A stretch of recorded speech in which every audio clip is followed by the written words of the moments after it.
talaga ho natin sa punta talaga tayo ng petsa at ano, kasi kayo iimbitahan ko lahat.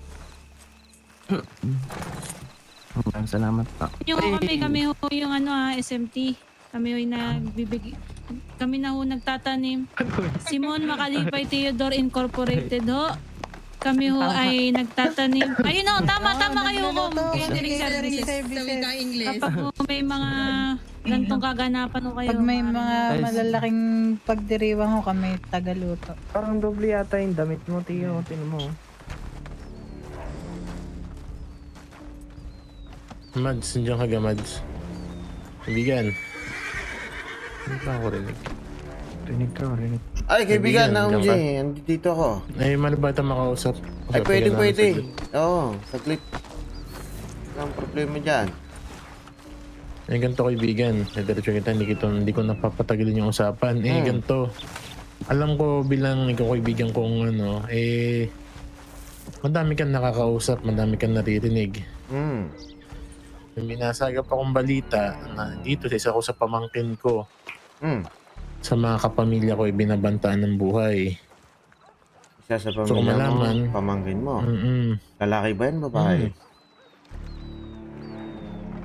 Tingin mo, sino bang madalas may nakakaaway, babae o lalaki?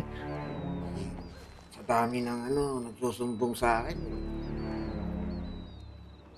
Hindi ko na maano kung sino sa kanila. Yun nga. Ito lang, basta't yun. Baka may naririnig ka na baka nadawit ng apelidong Simon, Macalipay o Theodore. Sa mga baka may nagbabanggit sa'yo.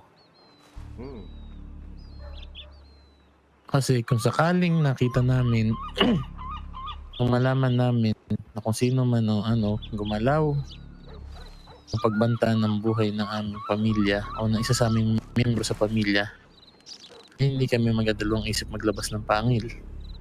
Kung kilala mo ko, alam mo naman yan. Naintindihan mo yan na kaibigan na Simon. Hanggang hindi pa na-uwi sa daha sa mga bagay-bagay, nais ko sana makipag-ugnayan dun sa mga taong yun. May alam ka bang balita dun?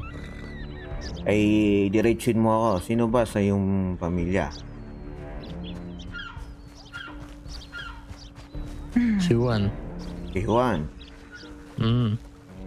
Dala nun ng apelido ko. Sino to? Ito. Mateo. Aking pamangkin. Saglit lang, Mag-usap lang kami Saglit ng lang. privado. Saglit lang. Sige. Mari lang. Walang problema. Ay, siguro naman, kaibigan na OMG, Siguro dyan sa mga pagbabanta, baka meron din nalalabag ng iyong pamangkin. Bakit banta agad hindi kinausap? Hindi ba?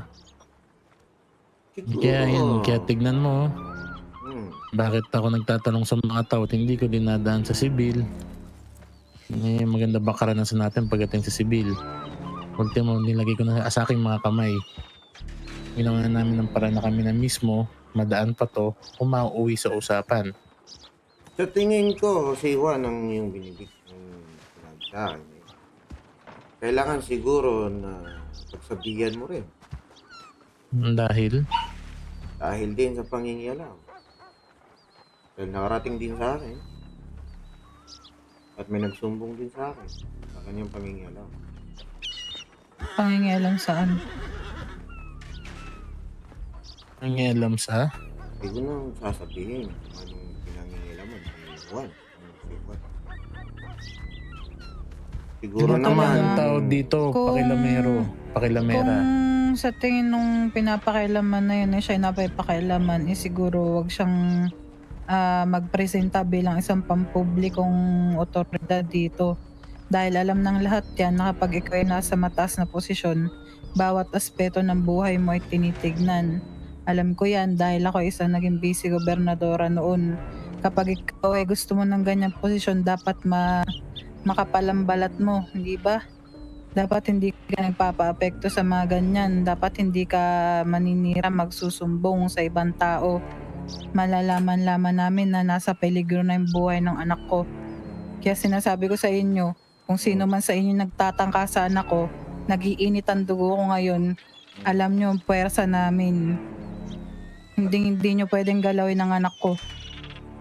Yun lang sasabihin ko sa'yo. Yun, kaibigan. Ang tatanong mo, sinasabi sa akin, kung pinakinausap ba namin si Juan, ayan, sagot.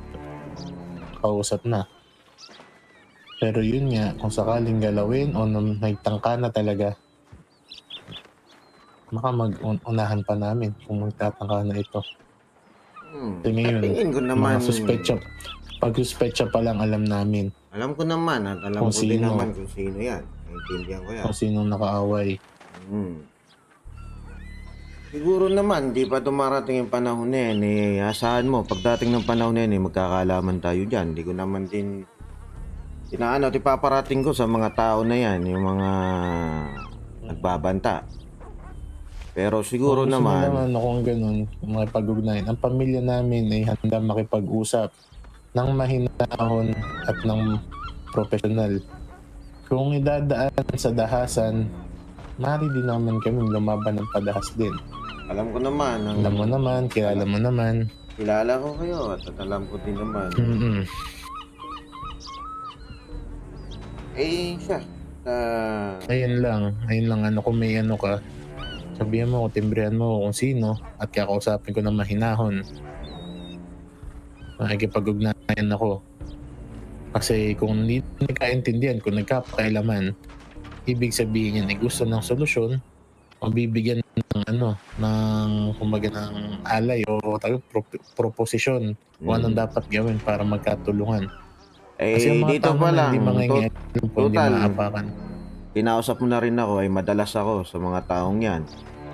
At kilala ko yung mga taong yon.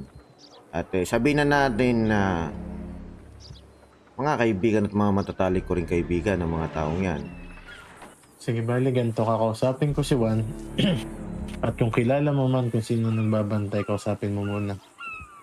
Kung kaya makipag-unayan, makipag-usap ng harap-harapan, mas maganda. Ngayon, nahanapin ko muna siya at kakausapin ko. Ayos pa yan?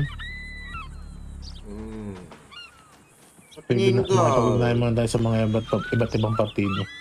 sa tingin Para ko sa maging panahon malinaw. ngayon, merong malaking nakaharap ang mga taong yun. So kung banggitin ko na kung anong grupo yan, Talipandas. Ano? Na buong grupo o na buong samahan ng mga tao.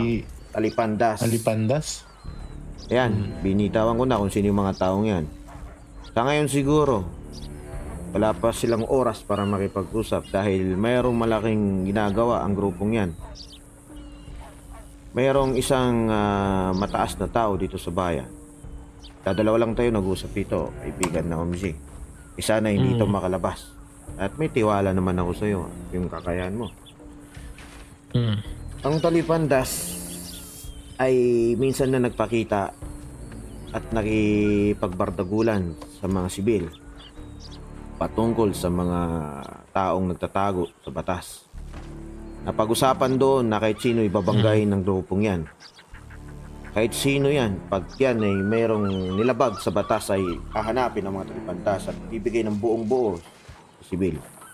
Mapasino man yan.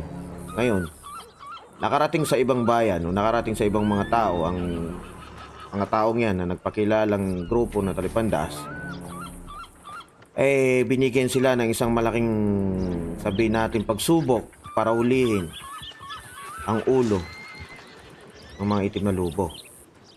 Ngayon, kung isisingit natin siguro ang problema kay Juan, baka mabulilyaso yung plano na ginagawa ng mga Talipandas. Madali lang yan. Hindi naman matutuloy ang pagbabanta kung titigilan ng isang tao yung gawain niya. Madali lang naman yan.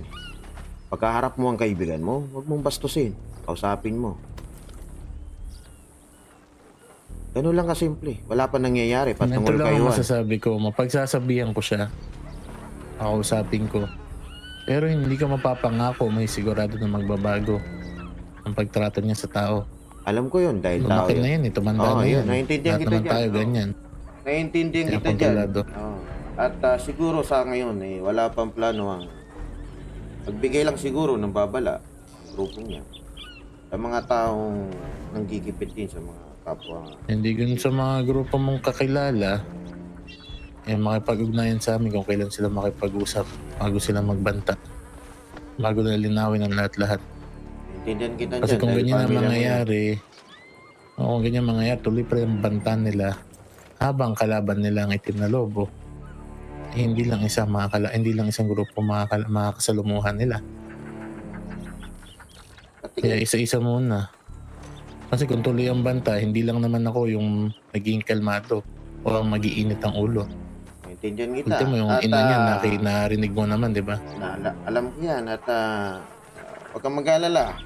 Paparating ko sa mga taong yan. Hindi ko may papangako sa'yo na may harap ko sila sa'yo dahil merong malaking gustong gawin ng mga yan.